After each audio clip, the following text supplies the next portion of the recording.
안녕하세요. 비주얼 아티스트 에스텔입니다. 지난번과 연결해서 템플릿을 활용해 간단하게 포트폴리오를 제작하는 방법을 알려드리도록 하겠습니다.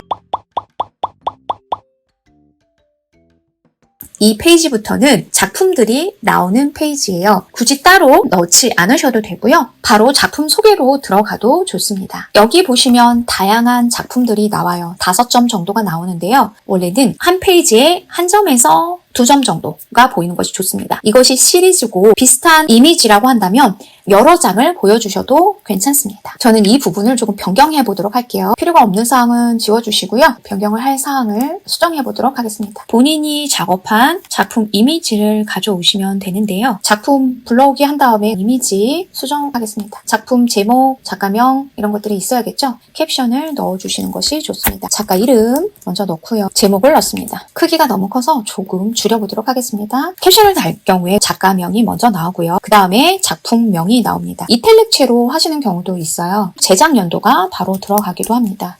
그 뒤 재료, 한지 위에 크기의 경우에는 세로 그리고 가로, 소장처까지 넣었습니다. 국내의 경우는 캡션을 달 때 작가명, 작품명, 제작 연도, 재료, 크기, 소장처 이런 식으로 작성을 합니다. 세로인지 가로인지 확인을 해주고 싶으시면 세로 표시를 해주시고 가로 표시를 해주시는 것이 좋습니다. 캡션이 너무 크다 싶으시면 조금 줄여주시면 좋습니다. 작품의 크기를 조금 키워보도록 하겠습니다. 불필요한 것은 삭제하셔도 되고요. 똑같은 템플릿을 하나 더 만들어 놓도록 하겠습니다. 캡션을 좀 수정을 했고요. 크기도 약간 수정을 했습니다. 작품의 설명이 작품마다 들어가는 것도 좋긴 한데요. 만약에 아티스트 스테이트먼트에서 이 시리즈에 대한 이야기가 이미 진행이 됐다라고 한다면 굳이 넣지 않아도 좋습니다. 한글로 쓰셨으면 계속 한글로 쓰시고요. 영어로 쓰셨으면 계속 영어로 쓰세요. 캡션을 아래쪽에다가 달도록 하겠습니다. 아까 전에 복사해 놓은 페이지로 다시 한번 가보도록 하겠습니다. 이 작품을 가운데에 배치하셔도 되겠습니다. 다른 작품 한번 또 넣어보도록 하겠습니다. 작품을 가져오시면은요, 쌓입니다. 작품 이미지만 가져오면 자동적으로 넣어질 수 있도록 만드는 방법을 알려드리도록 하겠습니다. 왼쪽에 요소 부분에 다시 들어가 주세요. 밑으로 쭉 내려주시면 프레임이 보입니다. 프레임을 모두 보기 하시면은요, 다양한 프레임이 보일 거예요. 가장 간단하게 네모난 기본 도형으로 하겠습니다. 그 뒤 업로드 항목에 들어가셔서 소개하고 싶은 작품을 클릭해서 이 안에 클릭한 채로 가져가시면 됩니다. 크기는 클릭을 하신 다음에 사이즈에 맞게 변형을 해주시면 됩니다. 크게 하고 싶으시면 이렇게 만들어주시고요. 불필요한 것은 지우시고 필요한 것만 남겨놓으시면 되겠습니다. 개인이 구매를 하셨어요. 그래서 Private Collection 날짜는 2020년에 했었네요. 18년 전 20년. 그리고 이 시리즈 작품이 하나가 더 있는데 유화로 된 작품인데 작품 사진을 찍기도 전에 판매가 되어서 아쉽게도 아카이빙으로 남아있지가 않습니다. 작품을 완성을 하시면 작가님들께서 작품을 찍어 놓으셔야 돼요. 안 그러면 작품을 소개하고 싶은데 화질이 좋은 이미지로 남아있지 않아서 소개를 할 수 없는 안타까운 경우가 생기거든요. 미리 집에서라도 휴대폰으로 잘 찍어 놓으시고 아카이빙을 해 놓으시길 바랍니다. 이 포트폴리오에는 가장 좋은 작품을 따로 모아놓는 페이지가 있어요. 저는 이렇게 마무리하는 걸로 하겠습니다. 지금 보여드리기 위한 예시로 새 작품만 올렸는데요. 페이지를 몇 장 더 만드셔서 해주시면 좋고요.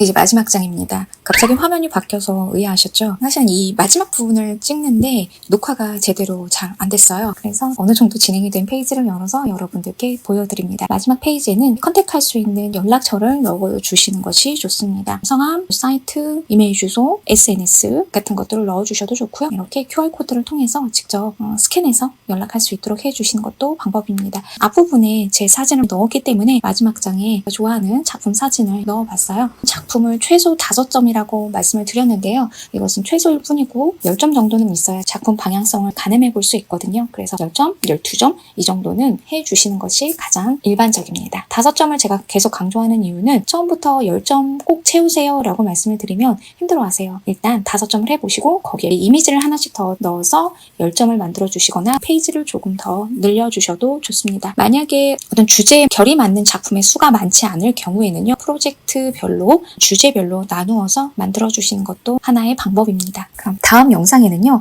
포트폴리오를 완성을 해서 여러분들께 보여드리도록 하겠습니다. 저는 상황별, 주제별로 포트폴리오를 만들고는 하는데요. 그중에 하나를 여러분들께 보여드리고 해외에서 잘 만든 포트폴리오라고 예시가 되어 있는 것을 보면서 포트폴리오에 대해서 다시 한번 이야기 나누는 시간을 가져보도록 하겠습니다. 여러분들 지금까지 보시면서 포트폴리오 한번 만들어 봐야겠다라고 생각하시는 분은요, 캔바 사이트 들어가 보셔서 어떤 템플릿이 본인에게 적합한지 채택하신 다음에 차근차근 만들어 가시길 바랍니다. 만약에 포트폴리오 제작을 처음 하시는 거라면 이제부터 시작한다 라고 생각하고 천천히 진행하시길 바랍니다. 궁금하신 점이 있으시다면 댓글로 달아주시고요. 저는 다른 영상으로 찾아뵙도록 하겠습니다. 그럼 오늘은 여기까지.